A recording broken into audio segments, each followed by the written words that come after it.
আজ রাতে একটি আমল আপনি করেন, আপনার মাথার যত ভার আছে আল্লাহ পাক এই ভারগুলোকে দূর করে দিবেন। যত পেরেশানি আছে আল্লাহ পাক দূর করে দিবেন। যত ধরনের ঝামেলায় আছেন, আজ রাতে যদি ছোট্ট দোয়াটি 3 বার পাঠ করতে পারেন, আল্লাহ পাক রব্বুল আলামিন আপনাকে এত বেশি ফলাফল দান করবে, আপনি নিজেই অবাক হয়ে যাবেন।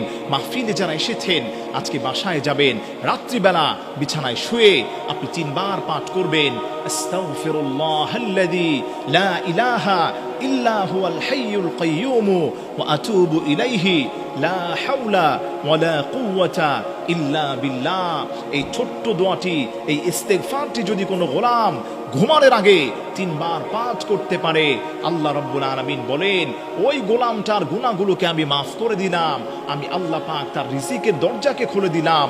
আমি আল্লাহ পাক তার সম্মানের দরজাকে উন্মুক্ত করে দিলাম।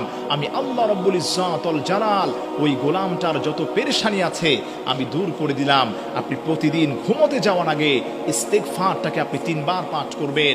যারা এসেছেন সবাই ইস্তেগফারটাকে পড়েন, আস্তাগফিরুল্লাহাল্লাযী লা ইলাহা ইল্লা হুয়াল হাইয়ুল কাইয়্যুম ওয়া আতুবু ইলাইহি লা হাওলা ওয়ালা কুওয়াতা ইল্লা বিল্লাহ।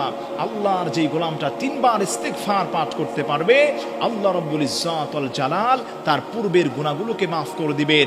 আপনার মাথায় অনেক টেনশনের বোঝা আছে, আল্লাহ পাক দূর করে দিবেন। রিজিকের অভাব আছে, আল্লাহ দূর করে দিবেন।